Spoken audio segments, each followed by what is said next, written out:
Hello, Glenn Tracy here, and I'm going to be teaching the TE 804 class. I'm going to make this fairly quick. Here's your only book you're required to have. I have Teaching Strategies for Ethnic Studies, 8th edition.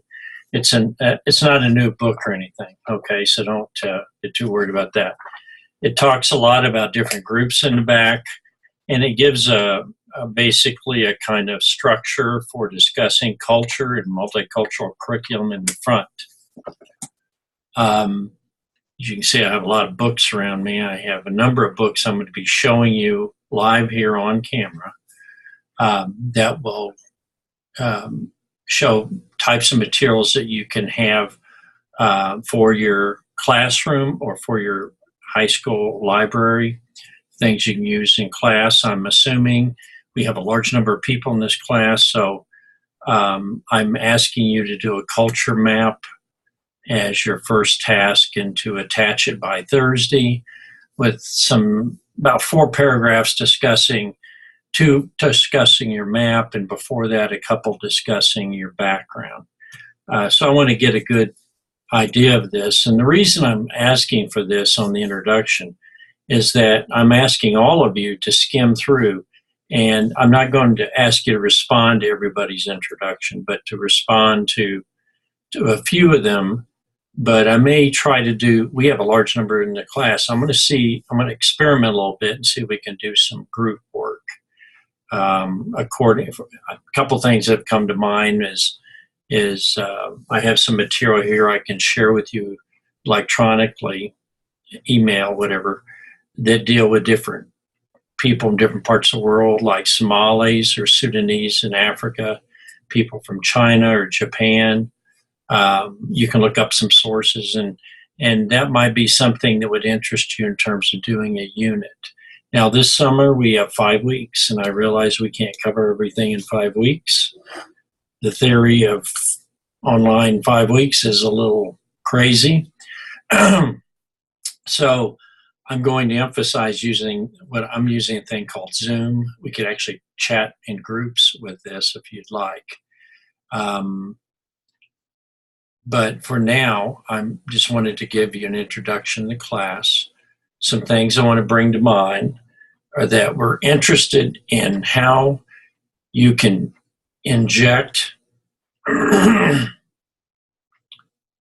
not just in terms of like an additive for your gasoline engine. You know, they say, here's an additive, you put it in your gas, it works a little better. I don't see multicultural that way. I see multiculturalism as a political soccer ball. It's always being kicked around, and people complain about it as if we could pretend the world doesn't have other cultures or that we don't have to live with them. You'll sometimes hear very kind of right-wing people declaring that we don't need multiculturalism. Everything we have in our culture came from different people from different cultures. So let's dispense with that now. We're not going to worship diversity for the sake of diversity, but for the sake of improving communication and understanding amongst people from different backgrounds. When I say the word culture, I mean one thing. Actually, I mean 3 things. The 3 things are what people believe, what people do, and what people make. That pretty much covers everything. If you find a rock that's been shaped by someone 300,000 years ago to crush open a skull of a rodent to eat the brains or something, something gross, if it's been shaped or used in some way, then becomes an artifact of culture. Obviously, arrowheads have been dramatically changed, so they can be used. But everything on my desk, books, the mouse, this is a weird concept, a wireless mouse. If you'd said that 30 years ago, people said, they're animals. There is no such thing as a mouse. They would describe you as a lunatic or something. Cell phones. By the way, you can text me on my phone. I'm going to give you my number. It's 308 440-2752. You can text me if you have a question. Normally, I do have access through my email, through my phone. So, okay, other things that come to mind. Well, in this class, you're going to get your book sometime this week. Probably should have said something a little earlier, but this is a good standby. You should buy it used. You should not buy it new and pay some horrible amount for it.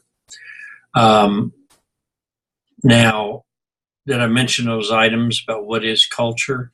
Each one of you has a culture. Each one of you, doesn't matter. You can see in the background right here over my shoulder, you can see a Kansas City Monarchs baseball cap. And I like baseball, and I happened to get this from somebody who didn't want it anymore. It's signed by Buck ONeil, who was the late Buck ONeil, was an African-American Negro League baseball manager in Kansas City in the 50s. I'd gotten a couple autographs from him myself, and I met him. I went to the Negro League Baseball Hall of Fame in Kansas City, which is right next to the Jazz Hall of Fame there. And so I'm going to put that on my head. It's an artifact. I think I'll adjust it. I don't know who's wearing it, probably about a 3 or 5-year-old. Okay, so now we're ready. My Yankees lost today, so I'm a Lincoln fan. You can probably guess. I don't believe he was a vampire hunter. So this is my introduction. I'm trying to think. I did put the syllabus on. I'm going to put an assignment sheet on tomorrow. Normally put those up on Monday.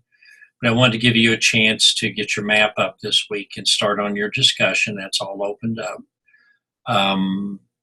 I do plan to do some more with this 804 class, do a lot more of this kind of stuff.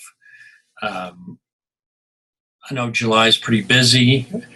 It's kind of sad that I don't think we get the chance or the intensity of an online course that we should have. I'm sure you're crying over that.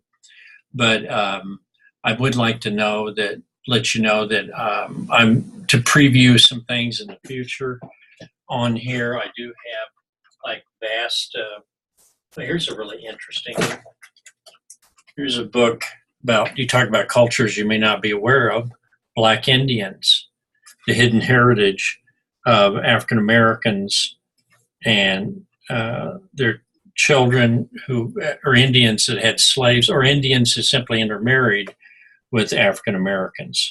And there's a whole class of people like that. I've had the fortune to talk to a lady one time who was half African American and half, it was in Oklahoma. I can't remember what it was.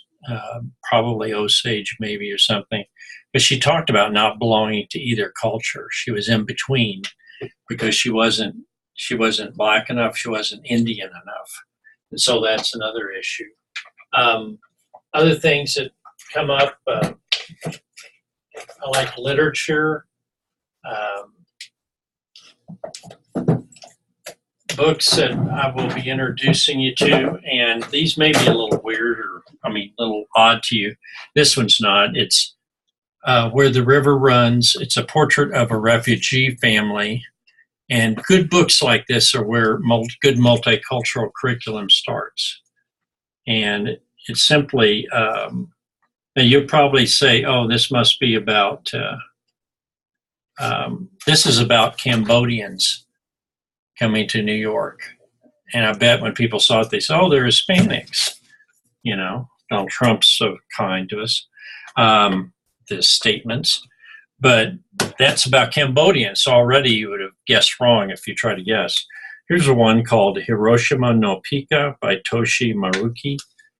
She did a children's story on the atomic bomb that blew up Hiroshima. This is a strange book, and it wasn't very popular when she first did it. People did not want to talk about Hiroshima in Japan, or the people that died, the people that were injured. They just tried to put it out of their mind. You can imagine nasty things happen. People don't want to remember. I just had the luck to go to the Holocaust Museum, and one of them, it's in Richmond, Virginia, and they do remember, and they don't try to shame or say, we're not going to talk about the Holocaust. because the service they're doing is that by talking about the past, they remind us that we don't want that to happen again. But that goes for Native Americans, which is an ongoing issue, and people that are refugees from Southeast Asia. You know that in Europe they're having vast numbers of African refugees crossing to Italy and Greece and Spain, and Europe doesn't know what to do with them. There are too many. Okay, so we got the one book. There's one called In the Middle of Everywhere. It's a great read if you want to get it very cheaply. You can get it for a nickel. You know, it's been out a long time. You can read that. I'm not assigning that. I do have another book that has, it's a lot more involved in this one. Actually, the ethnic studies talks about Cubans and Arabs and stuff, but it focuses in mainly on people in the United States. I also have another book over here that I won't drag out right now, but this book deals with all the different cultures you'll find in our schools, because you're educators, and the purpose of this class is to get you thinking about multiculturalism, but also I'm going to introduce you to some things you may have had in my other classes, and some of those are deal with the stages of cultural awareness, and I'll bring those up next week probably. And I'm going to bring them up briefly because, frankly, you know, you don't want to teach the same thing in every class. You want to move around. In this class, we're going to look at sources and books that we can use, because I think that diversity is not something you teach. It's something you marinate students in a rich ethnic or cultural stew. I guess I'm hungry. I'm thinking food. But bottom line is that most of what we learn is not directly learned. We don't just say, here's a note card, I'm going to put it in my brain and remember it 20 years later. We remember experiences. We remember how we feel when certain things happen. You know, like if you have I remember we had a student from Indonesia that visited my elementary school when I was in third grade, and his name was Henry Chalk. That was his name. And I don't know how it was spelled. He's probably been dead for years, but Henry Chalk really inspired me. And we were all excited, and we find out that they had rhinoceros in his country. They're probably extinct now. But he was in Indonesia, in Malaysia, that area, you know, above Australia and below Vietnam and Thailand. And there was so much excitement about him. You know, Henry Chalk's here, and he's going to talk about how big are the snakes, you know, when you're a third grader. How big are the snakes? How big are the spiders? You know, are the crocodiles really that hungry? So anyhow, those experiences are what I remember. I remember ethnic food. A lot of you, this is interesting. I ran into people that, you know, in Nebraska. Now, you could be anywhere in the world for this class, but in Nebraska, we have up near Loop City, we have Polish days. At Wilbur, Czech days. Holdridge has Swedish days. Eustis, Farnham, I think, they have German days. Juneteenth, I think, is what they call it. But they're different places. Danish days at Dannenbrock, I think it's called. What does all this mean? Well, it means that people keep a long memory. And even if we don't speak the language anymore, and this is one of the real sad things about being from a multicultural background, people were so paranoid that we had to speak English in order to avoid disintegrating, even though they're having trouble with Greece and the euro and the common market over there, European Union. Europe's not going to tear itself apart. They speak 3 or 4 languages. It's just normal. It's not a burden on the brain to speak 2 languages. And certainly 4 is quite fairly well easy to be done if you have the opportunities, you know. Okay. I don't want to talk too long, because I talk too long and then this takes forever to load, but I'll give you a little background. I'm an ESL teacher. I got into that by pure accident. There were some Iranians at Kirksville, Missouri, in Truman State University. It was Northeast Missouri State then, back in 1978, 79. And they said, Glenn, you speak Spanish. You can teach English to Persians. And I said, but they don't speak Spanish. And the guy said, well, nobody else wants to do it, so you get drafted. And I actually enjoyed it. It was kind of bizarre, but I'm bizarre, so I don't care, It's a great pleasure. So that's kind of I've always been involved with international students, with different groups, with different ideas, things that were off the beaten track. Get a little distracted, and I know that's true. But I like to think, well, I'm just so damn smart that there's so much going on, and I'm just trying to whip it at you as fast as I can.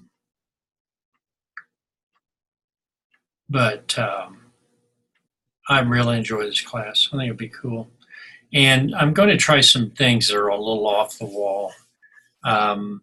First discussion thing's pretty predictable. But after that, then we're going to try some other stuff. Mainly, we're going to try. I'm going to see about that. If when you see your syllabus, you'll see the assignment I call wild card, and it's where you try to invent a game or some activity to involve your students in your classroom in a multicultural situation. It doesn't have to be every culture. You could introduce a Nepalese, I actually have board games here, a Nepalese, Nepal, the country. I have a Nepalese board game about a goat being hunted by wolves, like by the shepherds, and it's supposedly from that country. I've got a strange game from Peru, which I'm not sure, Perudo, I don't know. And I have other types of games, but I want you to create an activity that you can actually use in your classroom this fall or in your future classroom. Okay, that's it for now, and I'm going to look forward to talking to you again in the future. And we can talk back and forth on here. This could be interesting. I'm sure I would get a lot more people if I did that. Adios.